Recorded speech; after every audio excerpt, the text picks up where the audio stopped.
So let's look at some Chapter 11 practice problems.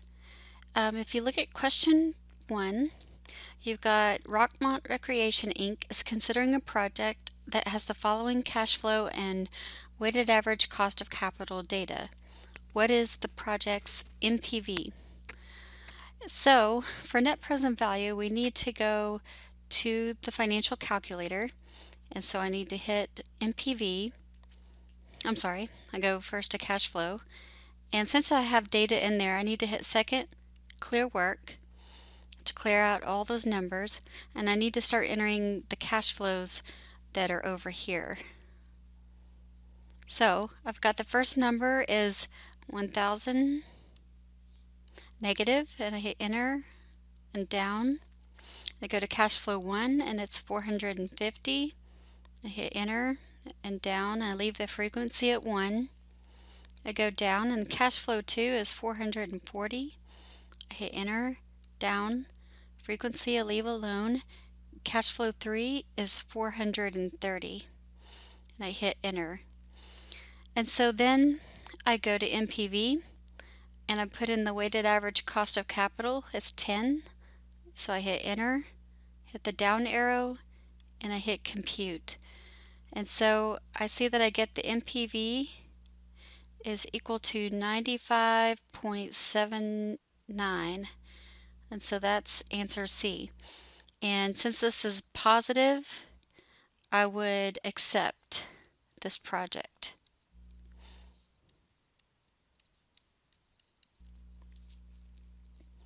So let's go down to the second one. Rockmont Recreation Inc. is considering a project that has these different cash flows.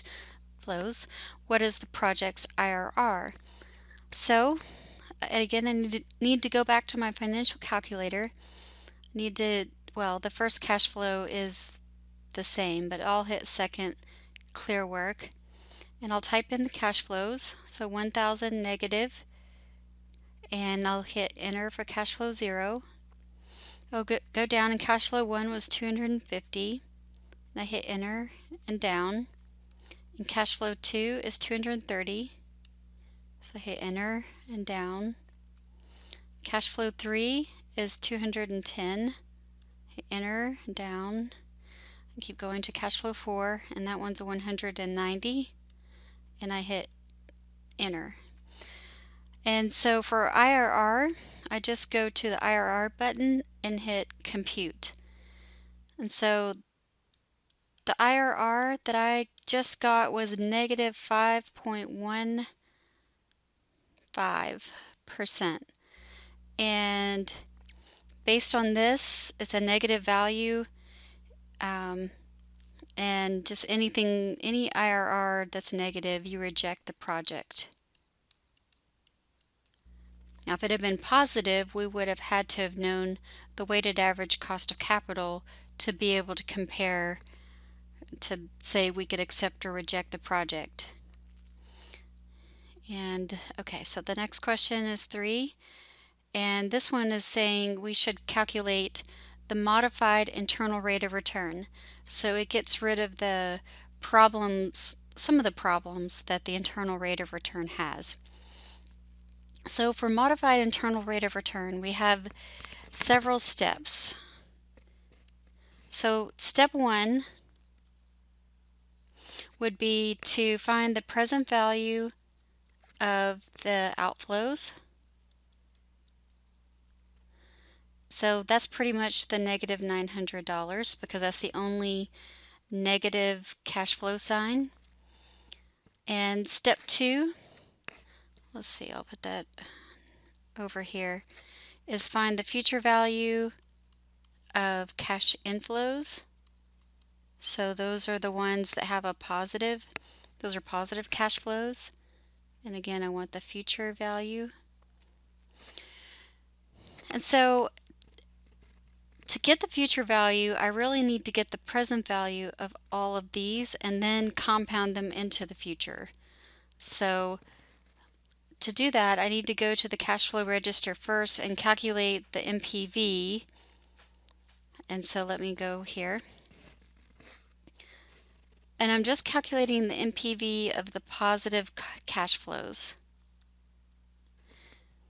So when I go to my cash flow register, I'll hit second, clear work, and cash flow 0, I'll leave it 0 because I only care about positive cash flows. Cash flow 1 is $300. I'll enter down to cash flow 2, which is $320. I'll enter and hit down and down. Cash flow 3 is $340. I'll hit enter and down and down. And cash flow 4 is $360. I'll hit enter. And so if I go to NPV, it's saying what's the I, so I have to hit, I is going to be equal to 10. So 10, enter, and then I hit the down arrow and hit compute. So the NPV is equal to $1,038.52.